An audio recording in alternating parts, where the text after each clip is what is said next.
Hey everybody, welcome to PR 6315, Influencing People Through Media. I am Dr. Eric Rasmussen. I'll be the instructor. This is going to be a fun class, I think. We're doing it all online, so we don't have to deal with all the COVID stuff that's going on campus. So let me tell you a little bit about myself first. So I am an associate professor in the college or in the Department of Public Relations here at Texas Tech. I'm also the PhD program director. Here you can see my office. Over my right shoulder, you see a bunch of bottles on the shelves there. That's my root beer bottle collection, and I have them ranked best to worst. Over my left shoulder, you can see I have some bobbleheads of Dwight Schrute and Napoleon Dynamite and some basketball players. Feel free to, if you're ever on campus, feel free to come by my office and I'll show you some stuff. My office, in case you are here on campus, is Media Communication 158E. I'm in the graduate offices suite. But other than that, I'm happy to set up Zoom calls, phone calls, whatever, and my schedule is pretty flexible this semester. So just shoot me an email, we can set something up. I do research, so half my job's teaching and half my job is research. My research relates to media and health and children in media. So I'm really, for about 10 years now, I've been doing research on how the media influences people, more at the individual level. So we're going to address the media's effect this semester, but we're going to do it in the context of public communication campaigns. So how do we address larger societal issues and change people's behavior through the use of media? It really is a strategic communication class. So let's jump into the syllabus. I'm going to share my screen here.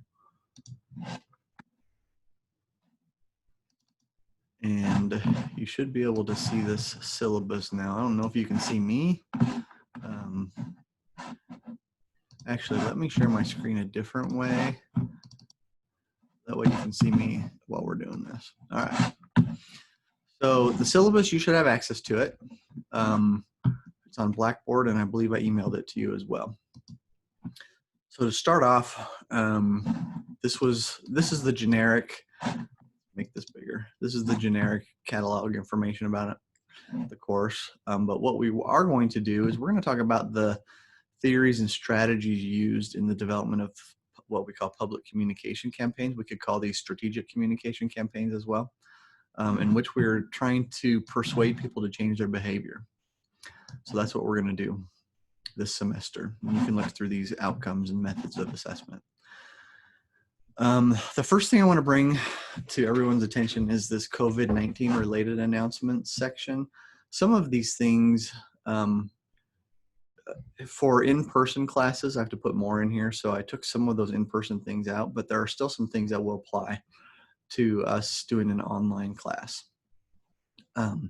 For instance, if you are sick and you think you might have COVID, Texas Tech wants you to call this number without hesitation, or your healthcare provider to get tested, of course. And as soon as you know whether or not you have COVID, there's a site that you go to, and I'll click on it here. And they want you to self-report right here on this absence form report. Now, you're not going to be coming to class, but there are opportunities to have assignment, the due dates delayed for you, especially if you're sick with COVID, right? So that's something that applies to you as a member of an online class. Some of this this is more so if you're in person here on campus. But again, let me know if you're sick. I want to be really flexible this semester because this is kind of an unprecedented thing, right? Dealing with this COVID stuff. And there's going to be flu season this fall. So take care of yourself and let me know what's going on. So I'm going to be as flexible as I can be with you in getting giving you time to do your assignments. Again, this is more stuff about if you are on campus. So read through this. Again, some of it applies to online courses and some of it doesn't. Okay, the class. Here's the book that's required. It's Public Communication Campaigns. So every section, and I'll explain that here in a minute, I will be doing a lecture, but all the readings, you'll need to be doing some readings from this. So you need this book. You won't be able to succeed in this class if you don't have this book. Okay, so get it as soon as you can, because our first section, we dive right into the book. Okay, I'm going to come back to this course requirement part. I'm going to skip down here to our schedule because it'll be easier to understand. Okay, as you can see here, I've divided the class into sections. So, and they're basically 2-week sections. So every 2 weeks, we'll start a new section with new assignments, new readings, and a new video to watch. So for example, between now and September 5th, your job is to read these chapters. What you might want to do first is watch the instructor video each time first, because I'll talk about the chapters and the readings and try and put it into context a little bit. So you're going to watch the video, which is what you're doing right now for the section 1. You'll read the chapters, and then you'll submit a reflection paper each section. So as you can see, it's the same thing for section 2, 3, right? You're going to watch the video, read the chapters, write a reflection paper. Okay, so let's go back up here to these assignments. So reflection papers. There are 7 sections, so you will do 7 reflection papers. They're worth 5 points each, which is 5% of your grade. So there's 100 points possible in the class. So 7 times 5, that's a total of 35 points. So you want to be sure that you do these. For these reflection papers, I expect you to do all the readings. You're in a graduate class, right? So you're not going to be able to get by with not doing the readings like I'm sure many of us, I'll include me in that, did during undergrad. So these reflection papers are going to be no more than 1 page double-spaced. Okay, Times New Roman, normal margins, 1-inch margins, right? 12-point font, But what I don't want you to do with these is I don't want you to just regurgitate back to me what you've read. I've already read it. So what I want you to do is think through what you've read and show how you think the concepts can be applied to your practical work or art of strategic communication campaigns that you could see yourself working on. What does this mean for you in your professional work? And here's what I'll grade you on. These will be due for each section by 11:59 p.m. on the last day of that section. So for section 1, let's scroll back down here. Section 1, they will be due by the end of the day on September 5th. Obviously, you can turn them in sooner, right? And I'll do my best to get you feedback on those if you happen to turn it in sooner. So section 2's reflection paper will be due on September 19th at by 11:59 p.m. Okay. There will be a place on Blackboard to submit those assignments. So you'll turn it in there on Blackboard. Okay, scroll back up. Your next assignment is about 2/3 of, well, you're going to have to turn something in about halfway through this semester too. I'll talk about that here in a minute. About 2/3 of the way through the semester, and I'll show you the due date here in a minute, you will submit a 3-page double-spaced critique of a current public communication campaign that you've seen. That campaign should relate somehow to an attempt to change some sort of individual or community behavior. When I talk about the section 1 readings, I'll give you an example of a campaign that's trying to get people to wear masks for COVID-19 prevention and protection. And here are the criteria, things that I want you to address in this 3-page paper. Again, you're just doing one of these this semester. The due date for that, you can see down here on the schedule. It is October 31st. By the end of the day on October 31st, 11:59 p.m. Again, you can turn that in sooner during section 5 if you'd like. I don't want you to start on that until section 5 because there's a lot to learn. It will help you to learn all these things in the prior sections so you can intelligently evaluate this campaign for this assignment. Okay. Your last assignment, which kind of contains two parts, is a term paper. And notice this is half your grade. Okay. We do have, I think, one PhD student in this class. So the PhD student, this is your description of your final term paper. Okay. Everybody else, you jump down to section B here. Well, read this first and then jump down to section B. Okay. What you're going to do, you are going to turn in a 10 to 15 page paper. And here's what that paper will be. For professional track, for MA students, you're going to create a communication campaign, a strategic communication campaign to address a public issue of your choosing. And I'll talk about this more as this assignment gets closer. It's not due till the end of the semester. But what we're going to be talking about when I say public issues in this class, these are, you want to change people's health behaviors or behaviors related to some societal issue, right? It could be related to the environment, to race. It could be any public behavior that you want to change. That's what your strategic communication campaign is going to attempt to do. Again, I've outlined the different sections that I want to see in that campaign here. And I'll talk about this more as we get closer to it. Regardless of whether you're a PhD student or a master's student, what I want you to do is you'll be required to turn in a one-page proposal, term paper proposal. What are your plans for this term paper about halfway through the semester? That will be due at the end of section 4, so October 17th. So you have almost 2 months to create some ideas of what kind of strategic public communication campaign that you want to develop.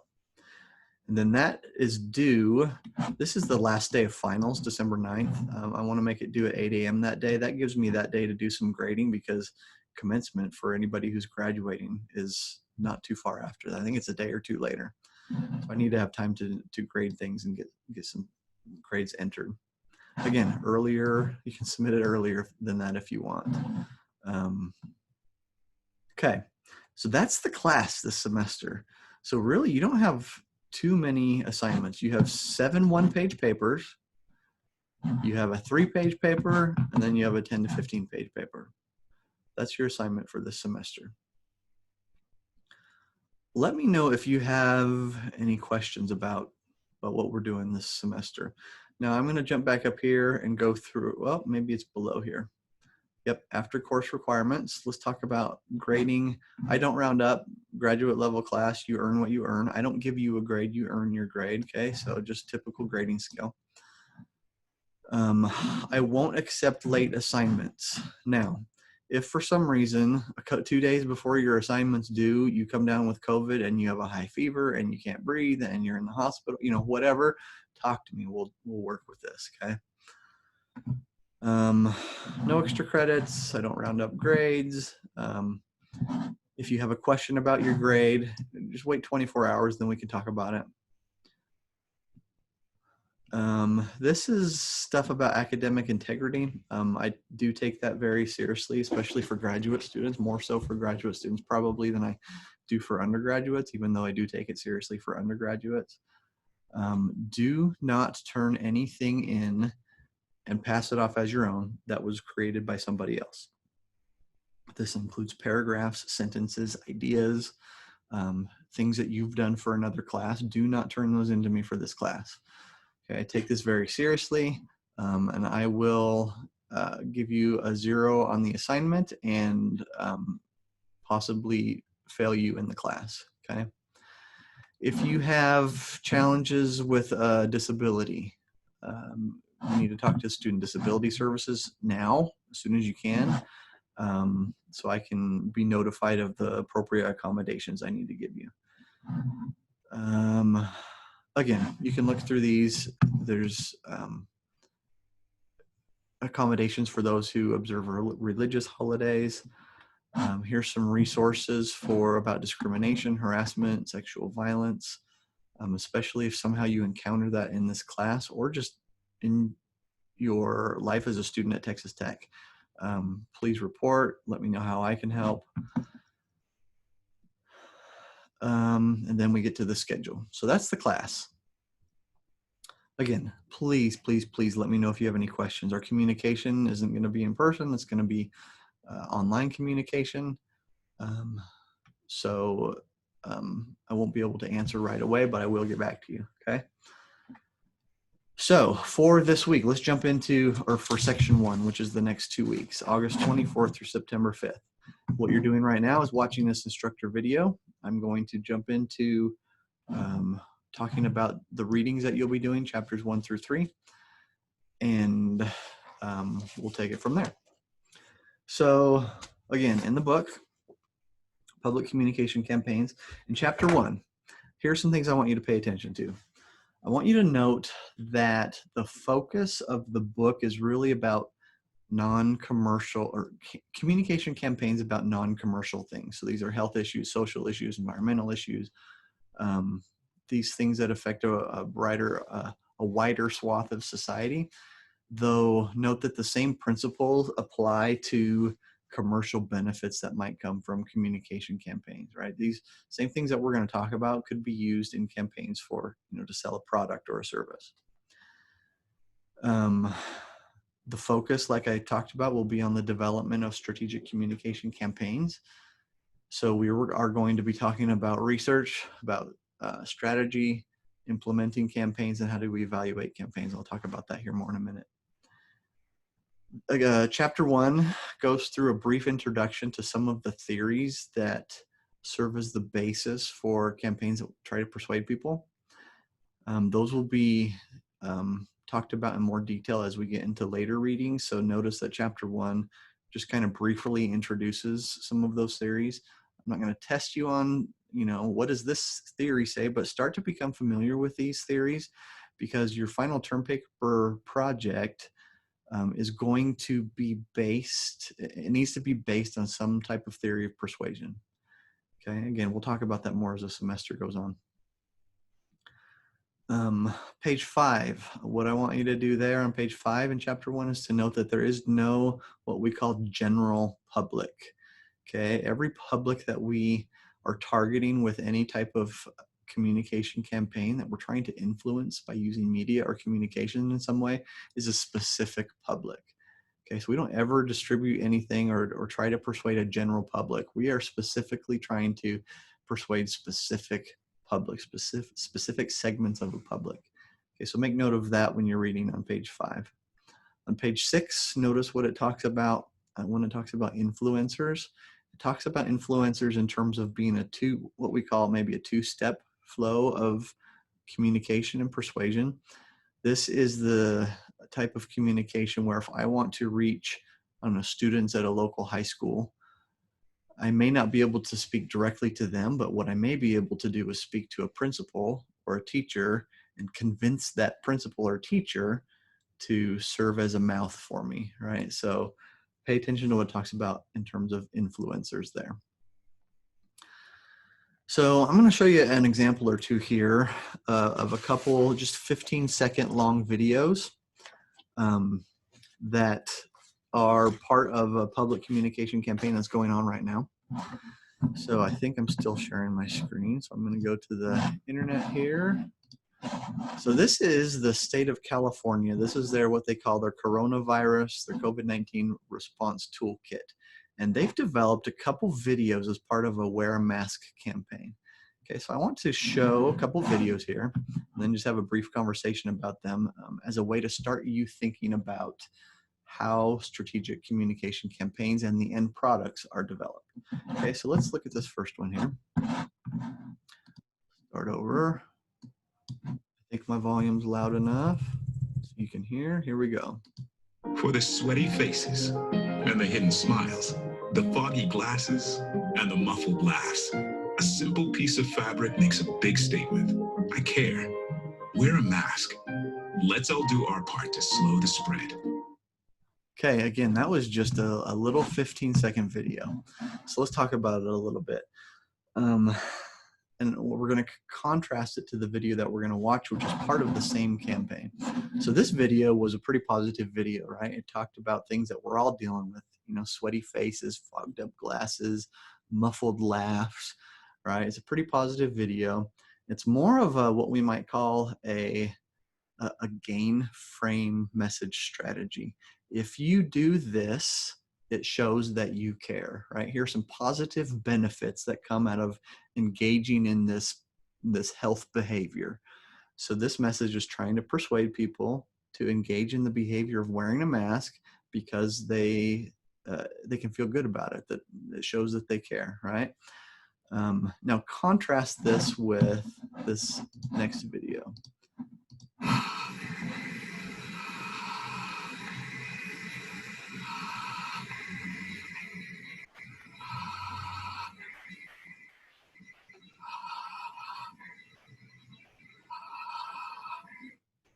Okay, way different video, wasn't it? But it was part of the same campaign. So this is what we might call a loss frame video. If you don't wear a mask, this could happen. People near you could die, right? And the sound of breathing in the background. There was no voice in this one. Now these are part of the same campaign, right? Is it possible that one of these messages, one of these videos resonates with you differently than another one does? Okay, so with this wear a mask one over here with the sound of the breathing, right? Maybe this influences people who know somebody who has been hospitalized better than maybe this one. This one is maybe people who tend to see themselves as part of a community more and less so much as an individual, right? So this one, the target market, let me show this again, with the target audience here. For the sweaty faces. Okay, so that looked like a worker, maybe.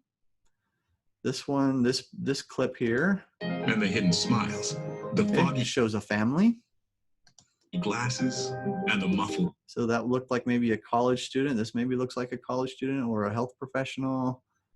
Muffled laughs. A simple piece of fabric makes a big statement. I care. Wear a mask. Okay, so this looks at adults, children. You'll notice that there are exemplars of different race, ethnicity in here. Kids at school, right? So it's possible that the target market for this one is different than the target market for this one. Maybe it's an age thing. Maybe this one where it shows somebody in bed, maybe it's for those people who are at risk or who live with at-risk people, right? So there's lots of different things that we have to think about and do research about when we're creating our video our message, to figure out how we can create that message to persuade the right people in the right way. I just thought these were a couple interesting current examples of that. So this semester, something else that we'll be doing is we'll be talking about, and as you're reading these chapters, I wanted to bring this up. This, again, this says public relations here, but this deals with what we're talking about this semester in terms of strategic communication plans and campaigns. And we'll talk about these as we go further through the semester. This is what we would call the research stage. So before we do any kind of planning for a communication campaign, we need to do a bunch of research. Then we take that research and we develop a strategy. We develop our campaign. We take our plan and we implement it. And then we assess or evaluate how we did with that plan. Based on how we did, that influences how we are going to adjust the next campaign. We're going to do research on how we did and include how we did as part of our research for the next cycle of that campaign. Okay, so this is what I might call the strategic communication planning process. So keep that in mind as you're going through the readings this week. I'm going to stop sharing my screen now. Okay. Also, the last thing I want you to really take note of on chapter 1 is on page 15. And I'm going to open up the book here. Follow along if you want to. On page 15, in the conclusion section, it talks in that the very first 2 sentences, it talks about 3 things that that sometimes reduce the effectiveness of communication campaigns. One is low budget. Two is unsophisticated application of theory and models. And three is poorly conceived strategic approaches. Sometimes we can't do anything about number one there, but the other two we can do something about. And that's really what I want to focus on this semester. So make a note of that. Okay, chapter 2. This goes back through the history of strategic communication, really with the advent of mass media. Okay, so this is the printing press was created in the 1400s or so, but mass media really didn't get to the United States until the 1700s. Well, I guess it wasn't the United States then, was it? To the colonies, to the New World in the 1700s. So this goes through the 1700s, 1800s, 1900s, talking about the evolution of strategic communication campaigns. Again, this focuses on societal issues and the types of organizations that create these strategic communication campaigns. It talks about volunteer organizations like churches or food banks or other nonprofits. It talks about governments have used strategic communication campaigns. It talks about foundations. So like you've probably heard of the Bill and Melinda Gates Foundation. Their purpose is to raise money to support societal causes. Industry associations and trade unions, corporations and businesses. All of these people use mass media or other types of communication to influence people. So that kind of begs the question, does media have an effect? The research that I've done and that I know about and the decades of research show that yes, media does have an influence, and it can influence people's behaviors. Okay, so that's the purpose. I suppose you wouldn't be in this class if you didn't believe that, right? Since this is a strategic communication program that you're involved in. So we know that communication and media in various forms has influenced some big social issues in American history, right? The American Revolution. There were pamphlets and newspapers that were used to create support for the American Revolution. Abolition of slavery, women's suffrage, which was 100 years ago now. The civil rights movement, workers' rights movements. Communication has been used, and you can see it today, right? Communication is being used, media, and oftentimes social media is being used to talk about important issues. The important issues I'm thinking of right now today are race and public health. Those are the two big ones that seem to be all over the media today, right? Pay attention in chapter 2 to page 29. It kind of talks about how U.S. culture is unique. We are largely driven by our self-interests. Other cultures aren't. There are other cultures that aren't the same as ours, right? They may be more collectivistic cultures. Ours is really an individualistic culture. So when we try to communicate and persuade other people through that communication, we need to remember that people operate on their own self-interests. And sometimes that self-interest is operating for the greater public good, right? So just because we think a message should influence somebody doesn't mean that it will if it doesn't match up with their own self-interests. So that conversation is on page 29. So this chapter, in summary, chapter 2 talks about how as society and as issues change, so does the way in which we develop and conduct strategic communication campaigns, especially as it relates to the use of media. So that was kind of a theme for the chapter.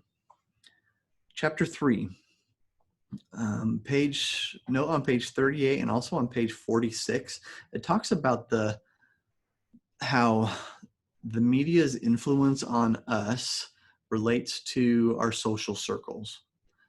You've probably, and just to give an example, today there are what we call echo chambers, right?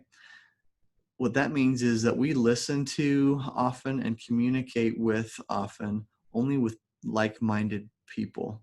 So your social media feed likely is mostly composed of opinions and attitudes and beliefs and behaviors that are consistent with yours.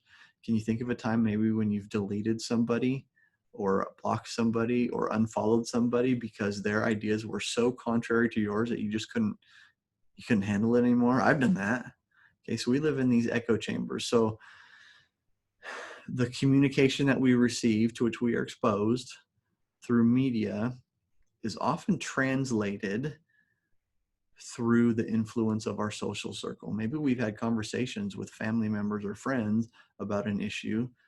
Then when we see something in the media about that issue, it gets filtered through those conversations and those thoughts that we've had because of those conversations with other people. Notice on page 40 in chapter 3, it talks about how communication campaigns and messages are most effective when they target specific behaviors rather than general lifestyle behaviors. And it talks about, and it gives a good example of, hey, if we're trying to convince somebody to live a healthy lifestyle, the best way to do that is not to try and convince them to live a healthy lifestyle. It's to tackle a certain behavior. Eat 3 servings of vegetables per day. Those are much more effective than trying to convince a general, to persuade somebody to adopt a general lifestyle. So specific behaviors that strategic communication campaigns are more effective at. Also, notice on page 44 how it talks about just because you put messages out there doesn't mean that they will be effective. Okay, there's an example on drug use on page 44. It talks about how there were campaigns about drug use for adolescents that actually had a boomerang effect. In other words, adolescents saw all these ads and figured that drug use must be a huge issue among teens, and it actually made them experiment more. So that's talked about on page 44. Lastly, in chapter 3, it kind of ends with this, that communication about an issue is not the same as actually doing something about an issue. So for example, I've seen some things on social media recently that are good things, right?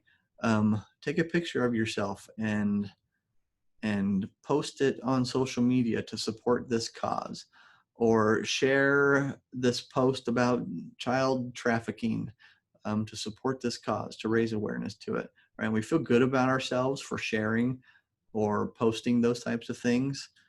But that's not the same as doing something about it.